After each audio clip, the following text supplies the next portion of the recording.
Hello friends, welcome back for another part of our walkthrough of Oxygen Not Included's base game. Let's pick up where we left off last time. Our geothermal setup is all good to go. I just created a new liquid lock to get in here and fix the mistake that I had in the last video, which was not hooking this up to a smart battery, but when this is hooked up, this can basically power my entire base by itself. I will use natural gas if natural gas is flowing, but my coal generator and my petroleum generator basically never turn on when this is set up like this. So this is kind of what I like to get to, is a point where everything is quite renewable. Obviously this isn't fully renewable because it will eventually run out of heat, but it's going to take a really long time. We're also going to get on a couple more power sources as the game goes on, but let's talk about another thing. What I've been alluding to a little bit here and there is that there's a lot of lead and fossil down here, and both of which are really good resources, but I don't want to start sending them into my base when they're this hot. So let's create a quick material cooler to cool them down while we ship them out. So I'm just going to do something really simple here. So we'll get igneous rock to get us started. Actually, sorry. Let's sweep this area out first. I don't want all this material here. And what I was going to do is sweep it into these bins, which will then be easy to destroy. It'll fall down and it'll get swept up by my system that's here anyway, so I don't need to build and rebuild. So sometimes some manual sweeping of areas is good. I'm only going to do like this much just because I don't need to sweep all this stuff up yet. I just need to get the stuff out of the way that's going to be here. The reason I want to get this out of the way is if I'm going to be shipping stuff out of here, this needs to go through some walls, because if it goes through the abyssalite, it'll break the connection between, or rather, it'll break the abyssalite that's holding these two things away from each other. I don't want all this hot natural gas spilling into my base either, so once they clear all this out, we can get started. So what I'm going to do is I'll create a layer of igneous rock tiles here. I guess it doesn't necessarily need to be this thick, but it will eventually meet up with the rest of my build, which is just going to be right here. It'll probably go up just to hold a bunch of salt water. Maybe something like, how big do we want this? Maybe this size, I guess. I'm kind of just estimating here. This is also going to be really similar to the setups that we just did. I'm also not going to fully wall this until we have everything built. Also, we don't need this to come this far over, because we're going to do the same thing that we did with our volcano. So, our volcano has a aqua tuner. Sorry, the game's loading. I know it looks like it just froze. Our volcano has an aqua tuner in here and a steam turbine. We're going to do the exact same thing for this. But I'm probably going to use 2 aqua tuners and two steam turbines, only because this might produce a lot more, or require a lot more cooling than the other setups that we've done. So what I'll typically like to do if there's ever going to be an area that has a lot of steam in it is just go like this and put ceramic around it everywhere. I need space for 2 aqua tuners, so 2 aqua tuners is going to take up 10 tiles. So it looks like I'm going to have to go about to here with these.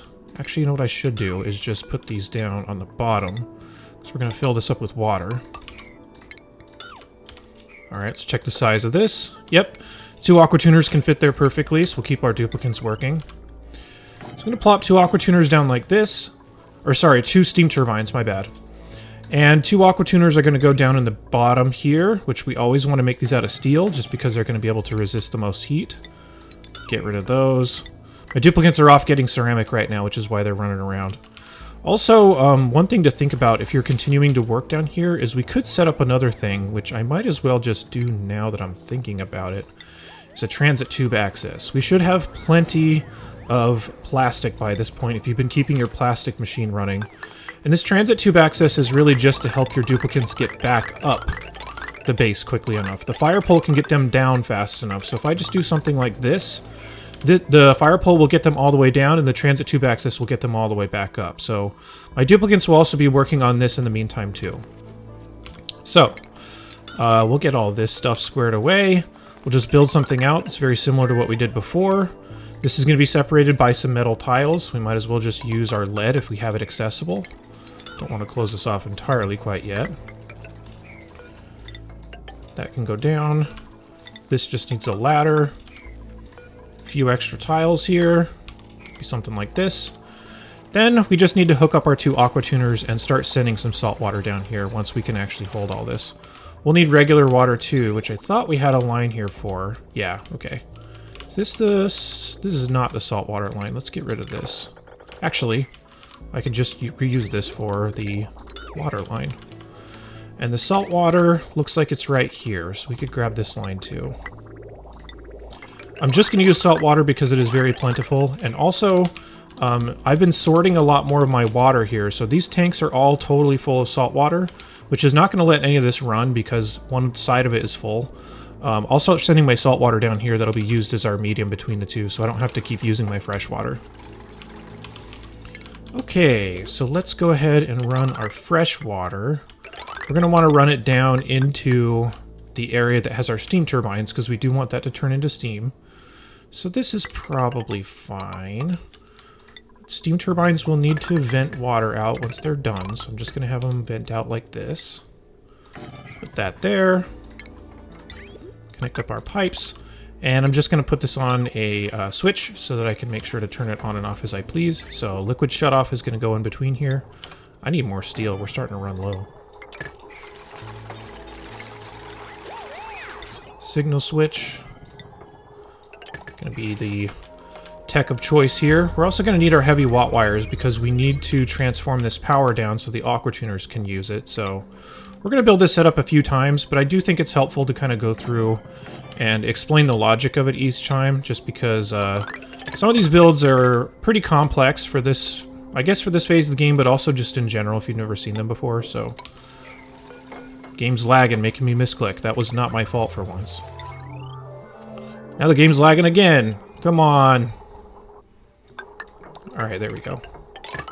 Hook up our steam turbines like that. We can still use lead. Probably...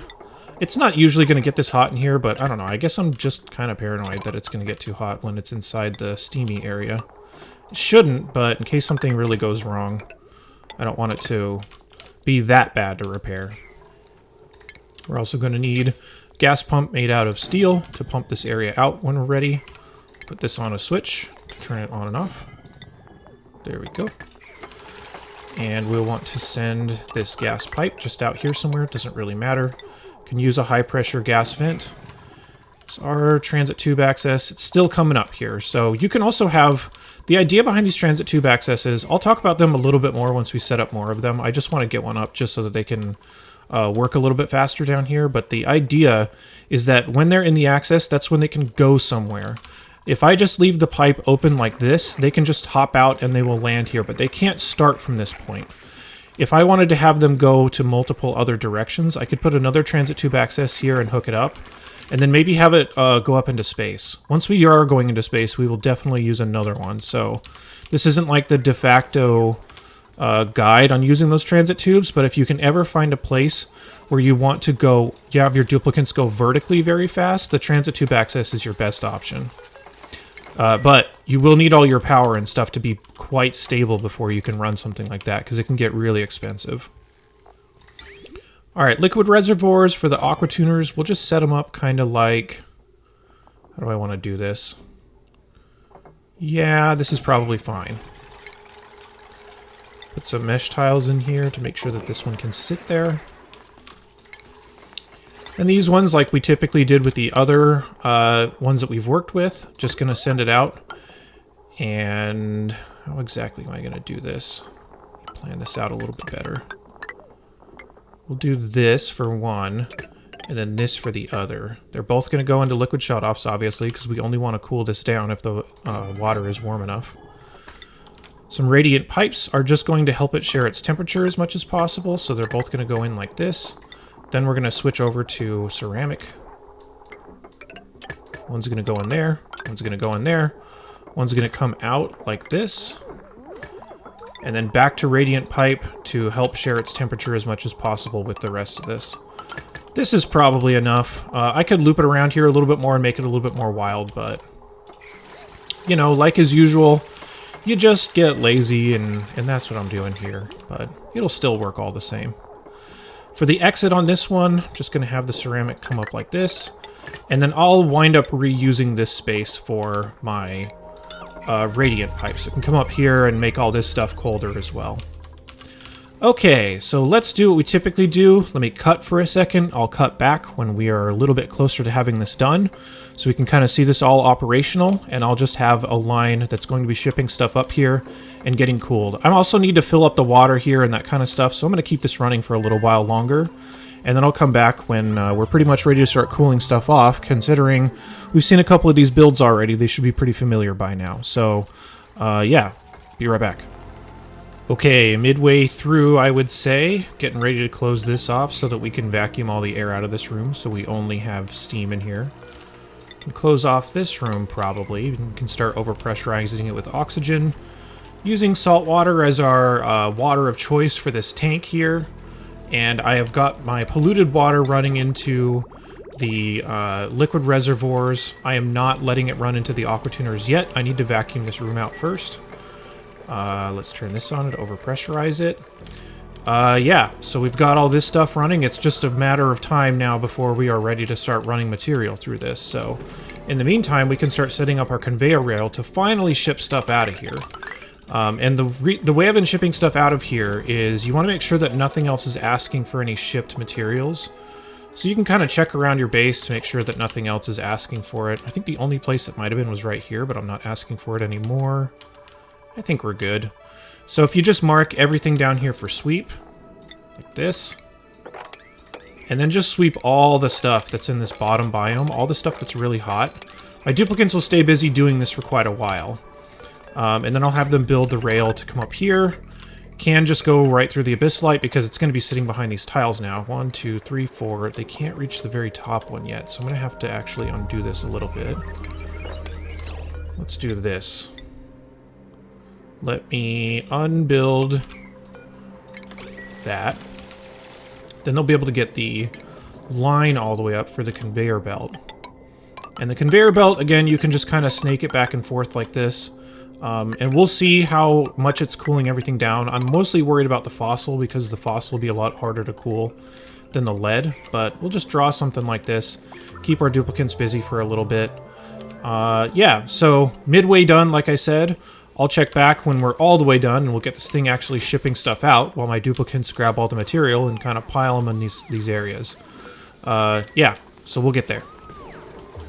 Okay, we're pretty much ready. We're not all the way filled up with salt water, but we can start sending stuff through that we know is going to be a lot easier to cool. So I'm going to start sending my... well, first of all, we need to let this thing turn on. So if my polluted water is ever above like 5 degrees Celsius, I'm going to let it pass through these liquid shutoffs, which is how the automation is connected. So, let's let it start going. Oh, I need to still build out the rest of this so I can get back into the system. I'm like, hey, we're ready to turn this on, and then we're totally not. So for this, I just need to connect it up and then cancel the build. There we go. The duplicants ought to get this in here pretty soon, though, but I'm going to start cooling this down. And let's see how much it cools it down already if we only let the lead through. So I'm just going to go in here, set it to a higher priority than these bins are requesting at. Ask for the lead first, and let's see how well it does. Here we go, coming up the line. I think the lead will get cooled all the way down to the temperature of this water, so it should come out at about 30 degrees Celsius, but the fossil I'm a little bit more worried about. It'll take more energy to cool that down. Let's find out. Yeah, there you go. Already cooled down. So we've got a nice, cool bit of lead here going on. And this is all going to get shipped to the center of my base so that if I want to use it more, it'll be at a more accessible part. Like, I'm basically just shipping it all to the center. Instead of every time I need lead, my duplicant's having to go all the way down here, grab a piece of lead, and then go, like, all the way back up to do something else. The fossil is also really going to help, too, because we're going to need to produce a lot of steel to start getting our rocket area ready to go. We're still a little ways away from that. We've got a couple other things that we want to do first. But this is basically it. This is basically the, like, material cooler setup that I would recommend using to start getting stuff out of this really hot biome. If you have any material that really needs to be cooled, something like this can definitely help. You could also cool anything that you want that runs through here. So if you wanted to cool off any oxygen you're producing, or water, or whatever else you might want to do, you could do it this way. What? Why is there polluted water in here? Who messed up?